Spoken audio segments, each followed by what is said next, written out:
तो क्या क्या पढ़ लिए थे पिछले क्लास में?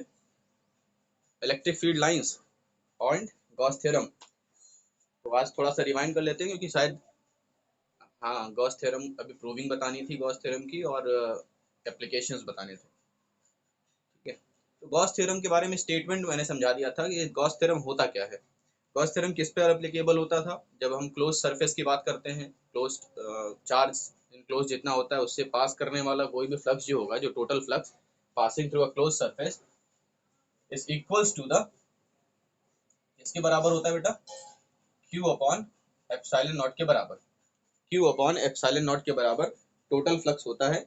इसी को हम दूसरे फॉर्म में लिख सकते थे, phi E is equals to integration of E dot DS या डीए, आप जो भी लिखना चाहो।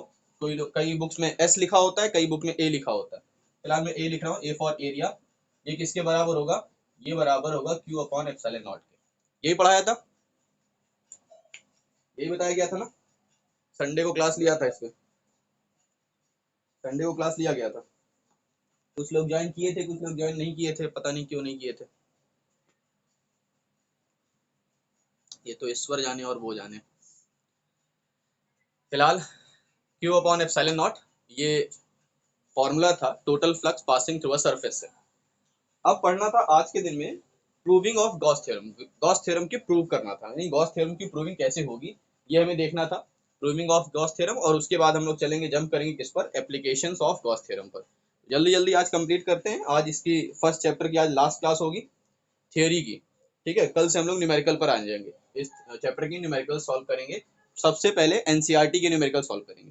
ठीक है, उसके बाद फिर आपके जो डाउट्स रहेंगे और जो इंपॉर्टेंट क्वेश्चंस हैं उन पर मैं डिस्कस करूंगा। कुछ इंपॉर्टेंट क्वेश्चन एक्स्ट्रा बुक से भी आते हैं, बेसिक टाइप के क्वेश्चंस हैं, 2-3 टाइप के क्वेश्चंस हैं, वो हर बार पेपर में पूछे जाते हैं, तो उसके ऊपर मैं डिस्कस करूंगा। और उसके बाद फिर आपके क्वेश्चन जितने रहेंगे फिर वो आप पूछेगा, उसके बाद पहले मैं बता दूं, उसके बाद आप पूछिए तो बेटर लगेगा। पहले से ही दागने लगोगे तो फिर दिक्कत में आ जाओगे। ठीक है, तो गॉस थ्योरम की प्रूविंग देखते हैं। गॉस थ्योरम की प्रूविंग के लिए,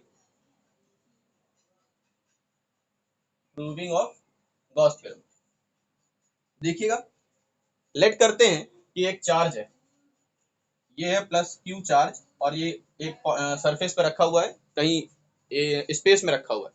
ठीक है, अब इससे इनक्लोज हम यहाँ पर एक पॉइंट ले लेते हैं, पॉइंट पी, जहां पर हमें क्या फाइंड करना है? इलेक्ट्रिक फील्ड फाइंड करना है या फ्लक्स फाइंड करना है।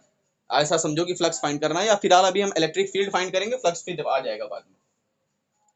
तो यहां से पास करता हुआ एक क्लोज सरफेस हम ड्रॉ करेंगे, क्योंकि जिस पॉइंट पर हमें इलेक्ट्रिक फील्ड फाइंड करनी होती है उसी पॉइंट पर हम क्या ड्रॉ करते हैं? एक क्लोज सरफेस ड्रॉ करते हैं। तो इसके लिए एक पॉइंट चार्ज को कैसे घेर सकते हैं? एक सर्कल में घेर सकते हैं ना भाई, बोलो। इस क्लोज्ड चार्ज को किस तरीके से घेरा जा सकता है? आप क्यूब भी बना सकते हो, आप सरफेस भी बना सकते हो, कोई भी एक सरफेस आपको ड्रॉ करना पड़ेगा, जिससे क्लोज सरफेस ड्रॉ करना पड़ेगा जिससे ये चार्ज इनक्लोज्ड हो जाए, जिससे ये चार्ज घिरा हो जाए, क्योंकि यहीं से बनेगा गॉस थ्योरम की स्टेटमेंट। और ऐसे सरफेस को जिसकी वजह से कोई चार्ज इनक्लोज्ड हो जाता है, ऐसे सरफेस को नाम दिया जाता है गॉसियन सरफेस। कौन सा नाम दिया जाता है बेटा? Gaussian surface. जिससे कोई चार्ज इनक्लोज्ड हो जाता है उसको कहा जाता है गॉसियन सरफेस। ठीक है, समझ में आ रहा है? समझ में आ रहा है? चलो, तो यहाँ पर क्या कर लेते हैं, यहाँ पर एक छोटा सा सरफेस मान लेते हैं। यहाँ पर जिस पॉइंट पर हमें फाइंड करना था इलेक्ट्रिक फील्ड, वहां पर हम क्या कर लेते हैं? एक छोटा सा सरफेस मान लेते हैं। ये एक छोटा सा सरफेस मान लिया। ठीक है, छोटा सा सरफेस, जिसका सरफेस एरिया कितना है बेटा? जिसका सरफेस एरिया है डीए, और इसका डायरेक्शन कहाँ है? बाहर की तरफ। डीए इसकी डायरेक्शन है, डीए इसका सरफेस एरिया है, बहुत छोटा सा सरफेस एरिया था। और पूरा सरफेस एरिया तो अभी हम ए मान सकते हैं, इसको इंटीग्रेट कर लें, अगर अगर छोटे छोटे डीए मान लें तो पूरा सरफेस आ जाएगा ना, पूरा सरफेस एरिया आ जाएगा। ठीक है, तो इस पॉइंट पर इलेक्ट्रिक फील्ड की डायरेक्शन क्या होगी? इस पॉइंट पर, इस पॉइंट पी पर इस चार्ज की वजह से इलेक्ट्रिक फील्ड की डायरेक्शन वही होगी जो इलेक्ट्रिक फोर्स की डायरेक्शन होगी, विच इज रेडियली आउटवर्ड। कैसी होगी ये? रेडियली आउटवर्ड, बाहर की तरफ, रेडियस के अलोंग, बाहर की तरफ। अब देखो, दोनों की, इलेक्ट्रिक फील्ड और डीए, दोनों की डायरेक्शन जो है वो सेम हो गई। और इलेक्ट्रिक फ्लक्स निकालने का फॉर्मूला हम जानते हैं। इलेक्ट्रिक फ्लक्स फाइंड करने का फॉर्मूला क्या होता है भाई? छोटा सा डीई है ना, ये सरफेस छोटा सा है, इसलिए फ्लक्स भी छोटा होगा। फॉर्मूला क्या मिलेगा यहाँ पर, ई डॉट डी ए, और वेक्टर फॉर्म में है ये, अगर इसको चेंज करेंगे तो फॉर्मूला मिलेगा हमें A E D A cos theta, और थीटा कितना है बेटा यहाँ पर, थीटा कितना है बोलो,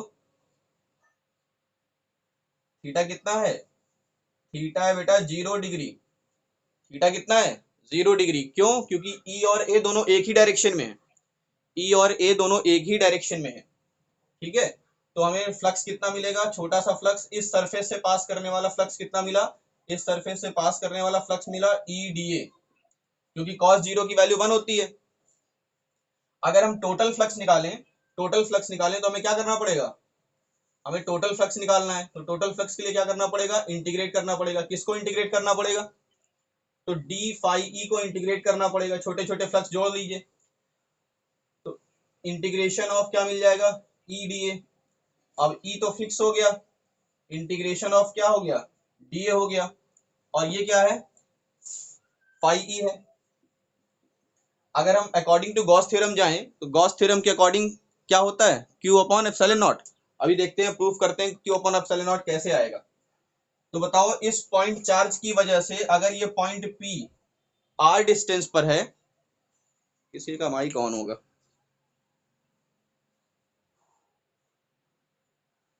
सत्यशील,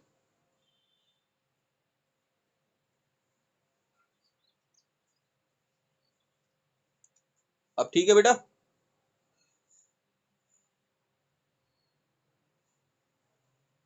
चलो, तो ई क्या है, इलेक्ट्रिक फील्ड है ना, इलेक्ट्रिक फील्ड आर डिस्टेंस पर इलेक्ट्रिक फील्ड का फॉर्मूला क्या होता है, 1/4 पाई एप्सिलॉन नॉट, है ना, क्यू अपॉन आर स्क्वायर, यही फॉर्मूला होता था, इलेक्ट्रिक फील्ड का फॉर्मूला पढ़े थे ना, electric field due to a point charge, और डीए बेटा, अगर हम पूरे सर्कल का सरफेस एरिया निकालें, स्फेयर का, सॉरी सर्कल नहीं लगेगा यहाँ पर, स्फेयर लगेगा, तो स्फेयर का सरफेस एरिया क्या होता है, स्फेयर का surface area 4 pi R square, good, तो 4 पाई आर स्क्वायर रख दिया। अब देखो यहाँ से आर स्क्वायर कैंसिल हो जाएगा, 4 पाई से 4 पाई कैंसिल हो जाएगा, क्या बचेगा बेटा यहाँ पर, अकॉर्डिंग टू गॉस थ्योरम यही तो होता था, गॉस थ्योरम में यही तो पढ़े थे कि किसी क्लोज्ड सरफेस से पास करने वाला जो टोटल फ्लक्स होता है वो इनक्लोज्ड चार्ज का 1/एप्सिलॉन नॉट होता है, यही तो पढ़े थे, गॉस थ्योरम प्रूफ हो गई, बोलिए, चलिए इसको स्क्रीनशॉट लीजिए, फिर हम लोग पढ़ते हैं क्या, एप्लीकेशंस ऑफ गॉस थ्योरम।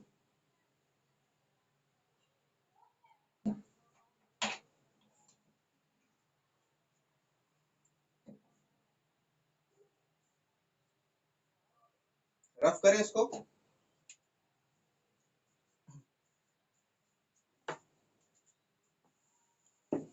चलिए आते हैं अब एप्लीकेशंस ऑफ गॉस थ्योरम पर, और गॉस थ्योरम की एप्लीकेशन नंबर 1, गॉस थ्योरम की एप्लीकेशन नंबर 1 बहुत सिंपल सी एप्लीकेशन है, आप चाहो तो बहुत आसानी से कर सकते हो, अगर ध्यान दोगे तो बहुत आसान है, कोई टिपिकल नहीं है। पहला क्या है, एप्लीकेशन फर्स्ट क्या है, आप हेडिंग डाल लीजिएगा, मैं नोट्स में आपको मिल जाएगा, वैसे ही नोट्स भेजने वाला था, नोट्स से याद आया, मैंने नोट्स भेजने वाला था मुझे, लेकिन कुछ प्रॉब्लम्स हो गई थी जिस वजह से मैं नोट्स बना नहीं पाया, अभी 1-2 दिन के अंदर भेजूंगा। तो पहला है electric field, electric field due to long straight wire, ठीक है, इसकी वजह से, लॉन्ग स्ट्रेट वायर की वजह से इलेक्ट्रिक फील्ड फाइंड करना है, ठीक है, किसकी वजह से बेटा, लॉन्ग स्ट्रेट वायर की वजह से, लॉन्ग स्ट्रेट वायर, कोई लॉन्ग स्ट्रेट वायर होगी, उसकी वजह से इलेक्ट्रिक फील्ड कितनी होगी वो हमें फाइंड करना है, ठीक है। तो हम मान लेते हैं कि बहुत बड़ी इनफाइनाइट लेंथ की एक वायर है, कितनी लेंथ की है बेटा, ये इनफाइनाइट लेंथ की वायर है, और कैसी चार्ज है, ये पॉजिटिवली चार्ज है, पॉजिटिवली चार्ज है, इनफाइनाइट लेंथ की वायर पॉजिटिवली चार्ज है, ठीक है, इनफाइनाइट लेंथ की वायर है, पॉजिटिवली चार्ज है, और इससे r डिस्टेंस पर, इससे r डिस्टेंस पर एक पॉइंट P है जहां हमें इलेक्ट्रिक फील्ड फाइंड करनी है।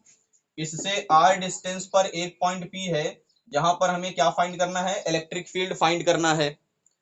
क्या फाइंड करना है बेटा, इलेक्ट्रिक फील्ड फाइंड करना है इससे r डिस्टेंस पर। और मान लेते हैं इस पर चार्ज कितना है, तो q चार्ज, कितना चार्ज था, q चार्ज था। ठीक है। अच्छा, अब बताइए कि अगर हमें इस पॉइंट पर इलेक्ट्रिक फील्ड फाइंड करना है तो हमें क्या ड्रॉ करना पड़ेगा। गॉस थ्योरम में सबसे पहले क्या चाहिए, हमें एक गॉसियन सरफेस चाहिए।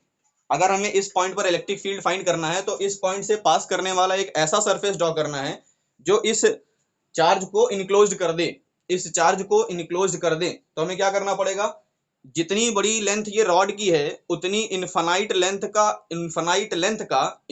की वायर है, तो हमें इनफाइनाइट लेंथ का एक सिलेंड्रिकल शेप बनाना पड़ेगा। सिलेंड्रिकल शेप वही इसको इनक्लोज कर सकता है।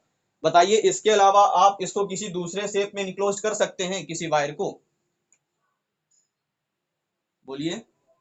सिंपली वे में अगर आप देखोगे तो सिर्फ और सिर्फ क्या मिलेगा आपको, एक स्ट्रेट वायर मिलेगी। भाई ये स्ट्रेट वायर है, अगर हमें इस पॉइंट पर इलेक्ट्रिक फील्ड फाइंड करना है, इस पॉइंट पर इलेक्ट्रिक फील्ड फाइंड करना है इस पॉइंट पर, तो हमें क्या ड्रॉ करना पड़ेगा, हमें एक सिलेंडर ही ड्रॉ करना पड़ेगा। गॉसियन सरफेस हम एक सिलेंडर ही ड्रॉ कर सकते हैं।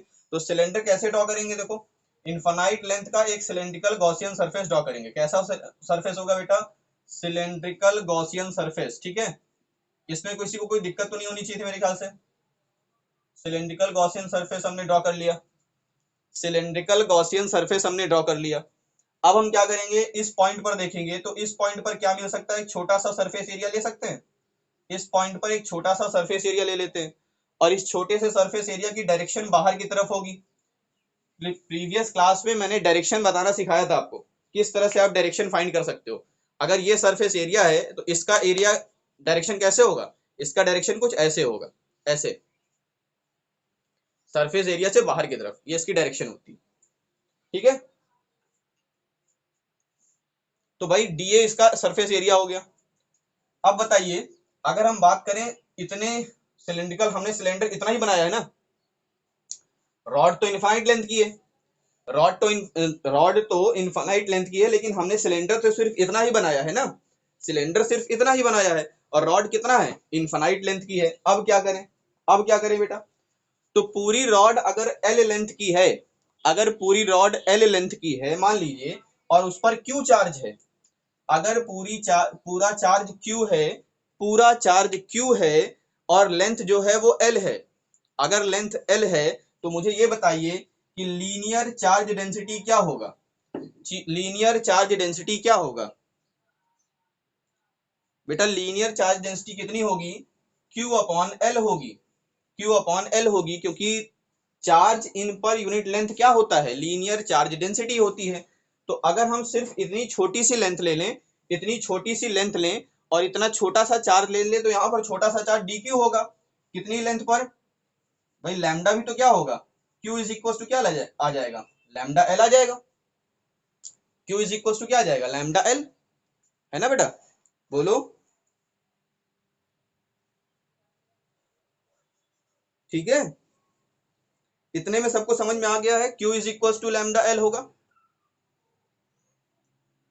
अच्छा, इस छोटे से पार्ट से पास करने वाला इलेक्ट्रिक फ्लक्स कितना होगा, डी फाई ई, कितना होगा बेटा, ई डॉट डीए, बहुत छोटा सा सरफेस एरिया, तो ई डीए कॉस थीटा, और थीटा कितना होगा 0 डिग्री, तो ये कितना मिल जाएगा, थीटा कितना है 0 डिग्री है, तो डी फाई ई कितना मिल जाएगा हमें, ई डीए मिल जाएगा, कितना मिल जाएगा बेटा, ई डीए मिल जाएगा। और according to Gauss theorem, according to Gauss theorem, Gauss theorem से हमने देखा कि फाई ई क्या होता है, फाई ई किसके बराबर होता है, क्यू अपॉन एप्सिलॉन नॉट के बराबर होता है। फाई ई किसके बराबर होता है, क्यू अपॉन एप्सिलॉन नॉट के। तो हम यहाँ पर लिख सकते हैं ना भाई, इसको अगर हम टोटल फ्लक्स निकाल ले, पहले टोटल फ्लक्स पहले निकालना पड़ेगा। टोटल फ्लक्स निकालेंगे तो हमें क्या निकालना पड़ेगा, इंटीग्रेट करना पड़ेगा, किसको इंटीग्रेट करना पड़ेगा, ईडीए को इंटीग्रेट करना पड़ेगा। ईडीए को इंटीग्रेट करेंगे तो ई डीए का आ जाएगा। अब बताओ, इसका सरफेस एरिया क्या होता है, इसका सरफेस एरिया सिलेंडर का हाँ 2 पाई आर एल, और फाई ई है। According to Gauss theorem Q upon epsilon naught होता है भाई, क्योंकि क्यू फाई ई किसके बराबर होता है, क्यू अपॉन एप्सिलॉन नॉट के। तो इसकी वजह से इलेक्ट्रिक फील्ड लिख सकते हैं क्यू अपॉन एप्सिलॉन नॉट, यहाँ पर Q upon epsilon not E into 2 pi R L, दिख रहा है यहाँ तक, हाँ।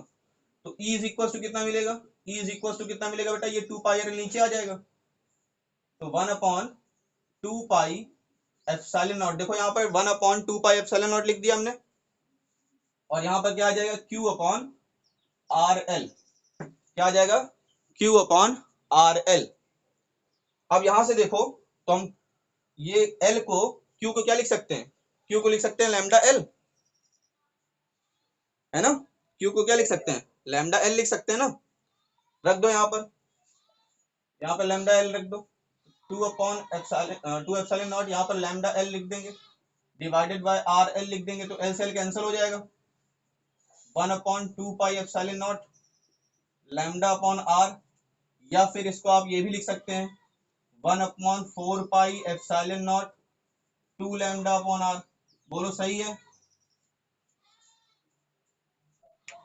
ये किसका फॉर्मूला है बेटा, electric field due to infinite length, infinite length की किसी वायर के लिए इलेक्ट्रिक फील्ड फाइंड करने का ये फॉर्मूला है, समझ में आया। With the help of Gauss theorem, किसकी हेल्प से हमने सॉल्व किया इसको, गॉस थ्योरम की हेल्प से सॉल्व किया है, ठीक है, समझ में आया। नोट डाउन करिए जल्दी से, या स्क्रीनशॉट लीजिए जल्दी से, रफ करें, फिर आगे दूसरा टॉपिक पढ़ाएं।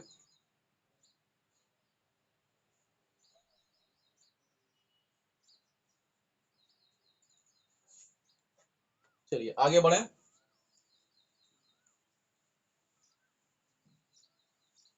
आसान है ये, समझ में आ गया होगा मेरे ख्याल से, सबको आया समझ में, पक्का।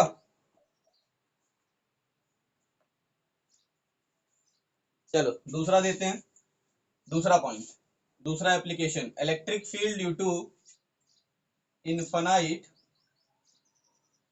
प्लेन शीट, एक इनफाइनाइट प्लेन शीट है, प्लेन शीट का मतलब, प्लेन शीट का मतलब, बोलो भाई, प्लेन शीट कुछ ऐसे होगी ना, जैसे मान लो पेपर ऊपर है, उसकी थिकनेस बहुत कम है, ऐसा पेपर जिसकी थिकनेस बहुत कम है, थिकनेस लगभग ना के बराबर, थिकनेस लगभग ना के बराबर, ठीक है, वैसा शीट जिसकी थिकनेस लगभग ना के बराबर है, लगभग 0, ठीक है, इसके बाहर किसी पॉइंट P पर, इसके आसपास किसी पॉइंट P पर, मान लेते हैं यहाँ पर हम 2 पॉइंट ले सकते हैं, एक इस साइड ले सकते हैं, दूसरा इस साइड ले सकते हैं, इसके सिमेट्रिकली 2 पॉइंट लेंगे, एक इस पॉइंट, एक ये पॉइंट, एक पॉइंट होगा मान लो P और दूसरा होगा P डैश, तो दोनों पॉइंट से पास करने वाला इलेक्ट्रिक गॉसियन सरफेस कैसे ड्रॉ होगा बेटा, सिलेंड्रिकल गॉसियन सरफेस ही ड्रॉ होगा, लेकिन कुछ ऐसा ड्रॉ होगा, देखो ऐसा सिलेंड्रिकल गॉसियन सरफेस, कुछ ऐसा, समझ में आया सबको भाई, एक प्लेन शीट था, एक प्लेन शीट था, एक पॉइंट इस साइड था, एक पॉइंट इस साइड था, तो इन दोनों से पास करने वाला एक सिलेंड्रिकल सरफेस ही बन सकता था, और इससे एक चार्ज भी इंक्लोज हो गया, वह इसके अंदर कुछ चार्ज इंक्लोज हो जाएंगे, अब कुछ चार्ज इंक्लोज हो जाएंगे तो हम कैसे सॉल्व करेंगे, फिर हमें क्या चाहिए होगा, एरिया चार्ज डेंसिटी चाहिए होगा, जैसे पिछले टॉपिक में हमें इनफाइनाइट लेंथ की वायर लिया था, लेकिन कुछ ही चार्ज तो इंक्लोज किए थे गॉसियन सरफेस से, तो हमने क्या किया, हम लोगों ने क्या ले लिया था, लीनियर चार्ज डेंसिटी का यूज कर लिया था, तो यहाँ पर कौन सा चार्ज डेंसिटी यूज करेंगे, सरफेस चार्ज डेंसिटी, और सरफेस चार्ज डेंसिटी को किससे शो करते हैं, सिग्मा से शो करते हैं, sigma is equal to Q upon A हो जाएगा, सिग्मा इज इक्वल टू क्या हो जाएगा, क्यू अपॉन ए, तो क्यू की वैल्यू हम क्या लिख सकते हैं, सिग्मा ए लिख सकते हैं, अभी इसका यूज करेंगे, जैसे भी पिछले प्रूविंग में हमने Q is equal to lambda L का यूज किया था, उसी तरीके से Q is equal to sigma A का यूज करेंगे अभी हम। चलिए इसकी प्रूविंग देखते हैं, बहुत सिंपल सा है बेटा, यहाँ पर हमने क्या ले लेना है, हमें एक छोटा सा सरफेस एरिया लेना है, इस साइड भी एक छोटा सा सरफेस एरिया ले लेते हैं, इसका सरफेस एरिया मान लो बाहर की तरफ है डीए, और इसका सरफेस एरिया भी बाहर की तरफ क्या है, डीए, इसका भी सरफेस एरिया डीए हो गया, इसका भी सरफेस एरिया डीए हो गया। इसमें किसी को कोई समस्या है तो बताओ। एंगल दोनों का जीरो ही होगा, इलेक्ट्रिक फील्ड के साथ एंगल जीरो ही होगा। तो भाई इसकी वजह से यहां पर फ्लक्स बनेगा Q इंटू ए। भाई यहां पर क्या बनेगा, Q डीए करेंगे, डीए के बाद इंटीग्रेशन करेंगे, तो यहां पर इंटीग्रेशन करने पर क्या मिलेगा बताओ, एरिया क्या मिलेगा, ए मिलेगा। भाई एरिया को हम ए मान लेते हैं, अभी कुछ देर के लिए एरिया हम क्या मान लेते हैं, ए मान लेते हैं। अब क्योंकि एरिया भी कट जाएगा, कैंसिल हो जाएगा, इसलिए हम एरिया की वैल्यू नहीं पुट कर रहे हैं। तो यहां पर पी पॉइंट पर at P Q phi E के कितना मिलेगा, फाई ई मिलेगा, ई और ए, क्योंकि आप लगाओगे E dot D A, integrate करोगे E D A cos theta, theta की वैल्यू जीरो पुट करोगे, फिर से फॉर्मूला यही आ जाएगा। इसलिए मैं पूरा आप कैलकुलेट नहीं कर रहा हूं, ठीक है। At P dash Q E कितना मिलेगा बेटा, ये भी क्यू ई मिलेगा, ई ए मिलेगा, यहाँ पर भी पी डैश पर भी। तो जो टोटल फ्लक्स होगा इसको हम डी ए मान लेते हैं, छोटा छोटा मान लेते हैं।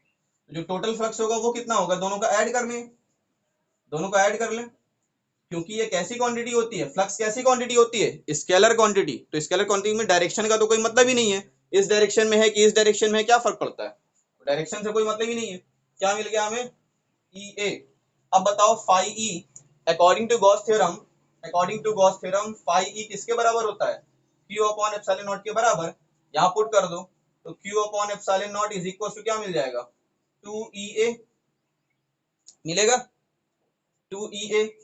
तो यहाँ से E की वैल्यू क्या मिलेगी बेटा, E की वैल्यू क्या मिलेगी, क्योंकि हमें क्या फाइंड करना है, इलेक्ट्रिक फील्ड, E चाहिए हमें, E चाहिए। तो क्या मिलेगा, Q अपॉन 2 एप्सिलॉन नॉट और A, यही तो मिलेगा, 2 एप्सिलॉन नॉट A। और Q की वैल्यू क्या है, Q की वैल्यू क्या है, सिग्मा A, पुट करिए। तो E is equal to sigma A upon 2 epsilon naught A से कैंसिल हो गया, E की वैल्यू कितनी मिली, सिग्मा अपॉन 2 एप्सिलॉन नॉट। तो एक प्लेन शीट की वजह से, एक प्लेन शीट पेपर की वजह से, एक प्लेन शीट्स की वजह से इलेक्ट्रिक फील्ड कितनी जनरेट होती है, इलेक्ट्रिक फील्ड जनरेट होती है बेटा Q upon 2 epsilon not, sorry sigma upon 2 epsilon not, sigma upon 2 epsilon not. इसमें देखो चार्ज का कोई मैटर ही नहीं है, इनफाइनाइट सीट में चार्ज का कोई यूज ही नहीं है, हमें किसका यूज है, सरफेस चार्ज डेंसिटी का काम है। हमें इस चार्ज की कोई जरूरत ही नहीं है, कितना चार्ज है इससे कोई मतलब ही नहीं है, सिर्फ हमें क्या मिल जाए, सरफेस चार्ज डेंसिटी मिल जानी चाहिए। इससे प्रीवियस वाले, जो डेरिवेशन था फर्स्ट वाले में जिसमें इनफाइनाइट लेंथ की बात हुई थी, वहां पर भी आप फॉर्मूले में देखेंगे तो क्यू है ही नहीं, वहां पर कितना चार्ज है, इस चार्ज से कोई लेना देना ही नहीं है। हमें किससे मतलब है, लीनियर चार्ज डेंसिटी से। हमें किससे मतलब है, सरफेस चार्ज डेंसिटी से मतलब है, कि पर यूनिट एरिया में कितना चार्ज है, हमें ये बता दीजिए, बस हमारा काम हो जाएगा। बात समझ रहे हो,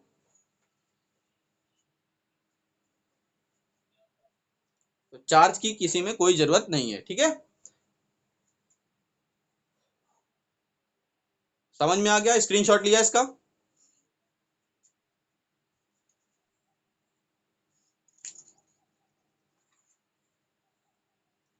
चलिए अब इसका लास्ट टॉपिक देखते हैं और यहीं से चैप्टर खत्म।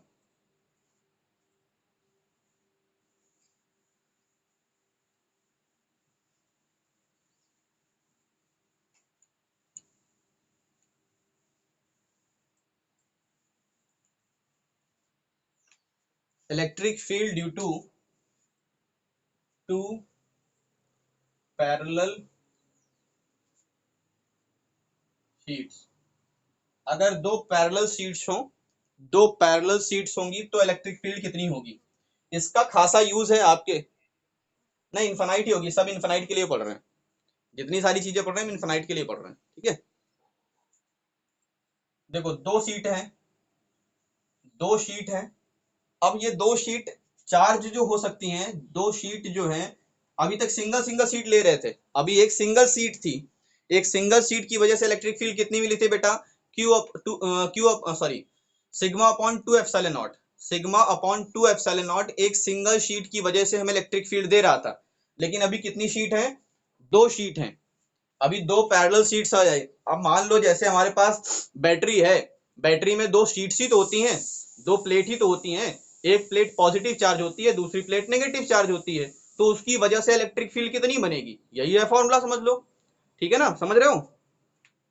तो हम दो प्लेट की बात करेंगे। दो प्लेट दो तरीके से हो सकते हैं बेटा।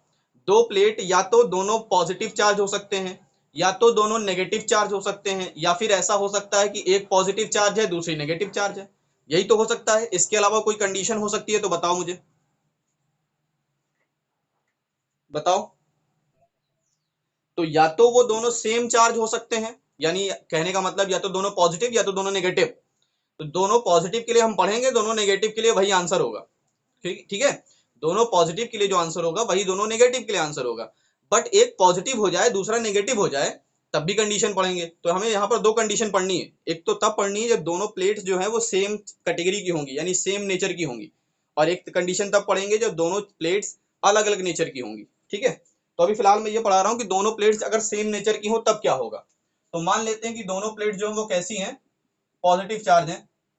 दोनों प्लेट्स कैसी हैं, पॉजिटिव है। इस पे भी क्यू चार्ज है, इस पर भी क्यू चार्ज है। अब हमें क्या करना है, फाइंड करना है कि इलेक्ट्रिक फील्ड क्या होगी। तो इलेक्ट्रिक फील्ड बेटा दो तरीके से फाइंड कर सकते हैं। इलेक्ट्रिक फील्ड दो कंडीशन हो सकती है, या तो प्लेट के बीच में या तो प्लेट के बाहर। या तो प्लेट के बीच में या तो प्लेट के बाहर। पहले देखो प्लेट के बाहर। प्लेट के बाहर हमें यहाँ पर हमें क्या फाइंड करना है, इलेक्ट्रिक फील्ड फाइंड करनी है। अगर हमें पॉइंट पी पर इलेक्ट्रिक फील्ड फाइंड करनी है तो हमें क्या रखना पड़ेगा, यहाँ पर एक टेस्ट चार्ज रख दें। यहाँ पर क्या रख दें, एक टेस्ट चार्ज रख दें, बोलो। यहाँ पर एक टेस्ट चार्ज रख दें। इसकी वजह से ये टेस्ट चार्ज पर जो फोर्स लगेगा उसकी डायरेक्शन क्या होगी, इस प्लेट की वजह से चार्ज की जो फोर्स डायरेक्शन लगेगी वो क्या होगी, इस डायरेक्शन में कि बाहर की तरफ, बाहर की तरफ। गुड। इसकी वजह से इलेक्ट्रिक फील्ड की डायरेक्शन हो गई E1। और एक सिंगल प्लेट की वजह से इलेक्ट्रिक फील्ड का फॉर्मूला हम पढ़ चुके हैं। एक सिंगल प्लेट की वजह से इलेक्ट्रिक फील्ड का फॉर्मूला क्या होता है बेटा, सिग्मा अपॉन 2 एप्सिलॉन नॉट, अभी हमने पढ़ा। ठीक है, ये सिंगल प्लेट इसकी वजह से फील्ड हो गया ये। अब बताओ इसकी वजह से फील्ड कितनी बनेगी, यहां पर एक फोर्स लगेगा ना, उसकी डायरेक्शन बताओ। इसकी डायरेक्शन भी बाहर की तरफ होगी ना, तो दोनों डायरेक्शन तो सेम हो गई। और E2 की वैल्यू क्या होगी, E2 की वैल्यू भी होगी sigma upon 2 epsilon not, sigma upon 2 epsilon not. और यहां पर इलेक्ट्रिक फील्ड क्या हो रही है, दोनों एक ही डायरेक्शन में है। तो प्लेट के बाहर outside the plate, between the plates नहीं बेटा, outside the plate electric field क्या हो जाएगी, दोनों ऐड हो जाएंगी, E1 प्लस E2 हो जाएगा। तो sigma upon 2 epsilon not plus sigma upon 2 epsilon not, value क्या मिलेगी, 2 सिग्मा अपॉन 2 एप्सिलॉन नॉट। 2 से 2 कैंसल, E की वैल्यू कितनी मिल गई, सिग्मा अपॉन एप्सिलॉन नॉट। ये हो जाएगा फॉर्मूला। अब इनसाइड द प्लेट देखो, ये तो हो गया आउटसाइड, ये क्या हो गया, आउटसाइड। अब इनसाइड देखो, या आप कह सकते हो बिटवीन द प्लेट्स। ठीक है, प्लेट्स के बीच में देखो। अगर हमें प्लेट के बीच में रखना है, यहाँ पर इलेक्ट्रिक फील्ड फाइंड करनी है, तो हमें क्या करना पड़ेगा, यहाँ पर एक टेस्ट चार्ज रखना पड़ेगा चेक करने के लिए, है ना। इसकी वजह से इलेक्ट्रिक फील्ड यहाँ पर क्या जनरेट होगी बेटा, यहाँ पर इलेक्ट्रिक फील्ड कितनी जनरेट होगी, sigma upon 2 epsilon not he generate होगी ना। और इसकी वजह से इलेक्ट्रिक फील्ड क्या जनरेट होगी, यहाँ पर इस डायरेक्शन में जनरेट होगी, क्योंकि भाई ये वाला चार्ज इसको इस डायरेक्शन में पुश करेगा और ये वाला चार्ज प्लेट इसको इस डायरेक्शन में पुश करेगा। और इसकी वैल्यू कितनी होगी, सिग्मा अपॉन 2 एप्सिलॉन नॉट होगी। तो दोनों बेटा अपोजिट डायरेक्शन में है, इसलिए इलेक्ट्रिक फील्ड क्या होगी, E1 माइनस E2 होगी। और sigma upon 2 epsilon not minus sigma upon 2 epsilon not करेंगे तो इलेक्ट्रिक फील्ड कितनी मिल जाएगी हमें, 0 मिल जाएगी। यानी अगर प्लेट्स जो हैं वो सेम चार्ज की हैं, पॉजिटिव पॉजिटिव या फिर नेगेटिव नेगेटिव, तो प्लेट्स के अंदर इलेक्ट्रिक फील्ड 0 होती है और प्लेट के बाहर electric field sigma upon epsilon not होती है। आप प्लेट के बाहर कहीं पर भी चले जाओ, डिस्टेंस पर मैटर नहीं कर रहा है। देखो sigma upon epsilon not value मिल रही है, इससे कोई मतलब लेना देना नहीं है कि आप फील्ड से यानी प्लेट से कितनी दूरी पर हो। दूरी का कोई लेना देना यहाँ है क्या, फॉर्मूले में है क्या, आर नहीं है ना। तो मैटर ये करता है कि इलेक्ट्रिक फील्ड क्या होगी, सिग्मा अपॉन एप्सिलॉन नॉट होगी। इससे डिस्टेंस से कोई लेना देना नहीं है। बात समझ में आई बेटा सबको, इसका स्क्रीनशॉट ले लिया।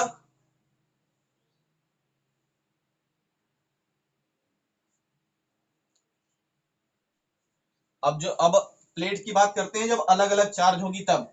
प्लेट्स जब डिफरेंट चार्ज होंगी, जैसे एक पॉजिटिव है दूसरी नेगेटिव है, तब के लिए। इस बार इस चार्ज को हम क्या कर देते हैं, इस प्लेट को हम क्या कर देते हैं, नेगेटिव चार्ज कर देते हैं। इस चार्ज को हमने नेगेटिव चार्ज, इस प्लेट को हमने नेगेटिव। और आउटसाइड की बात करते हैं, पहले आउटसाइड की बात करते हैं।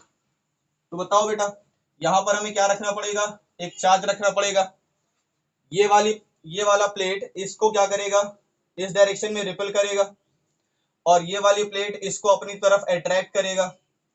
तो बेटा E1 हो गया Q upon sigma upon 2 epsilon not, और E2 हो गया सिग्मा अपॉन 2 एप्सिलॉन नॉट। दोनों की डायरेक्शन अपोजिट है, तो E क्या मिलेगा हमें, E क्या मिलेगा, 0। चलो इनसाइड बात करें, इनसाइड देख लीजिए, इनसाइड देखिए, देखिए यहाँ पर टेस्ट चार्ज रख दें प्लस Q नॉट। तो ये वाला क्या करेगा, इसको इस डायरेक्शन में रिपल करेगा, बोलो। और ये वाली प्लेट इस चार्ज को अपनी तरफ अट्रैक्ट करेगी। तो दोनों कंडीशन पर दोनों की डायरेक्शन अगर सेम है तो E1 plus E2 sigma upon 2 epsilon not plus sigma upon 2 epsilon not, क्या मिल गया, 2 सिग्मा अपॉन 2 एप्सिलॉन नॉट। 2 से 2 कैंसल, तो E की वैल्यू कितनी मिल जाएगी, सिग्मा अपॉन एप्सिलॉन नॉट। इसीलिए आप देखते हैं कि बैटरी के बीच में तो फोर्स लगता है, बैटरी के बीच में तो इलेक्ट्रिक फील्ड जनरेट होती है, लेकिन बैटरी के बाहर इलेक्ट्रिक फील्ड जनरेट नहीं होती। कभी देखा है बैटरी के बाहर इलेक्ट्रिक फील्ड जनरेट होते हुए, बोलो। तो बैटरी में क्या होता है, एक प्लेट पॉजिटिव होती है दूसरी प्लेट नेगेटिव होती है। तो बैटरी के बीच में तो इलेक्ट्रिक फील्ड जनरेट होती है, लेकिन बैटरी के बाहर कोई भी इलेक्ट्रिक फील्ड नहीं रहती। कारण ये है। ठीक है बेटा,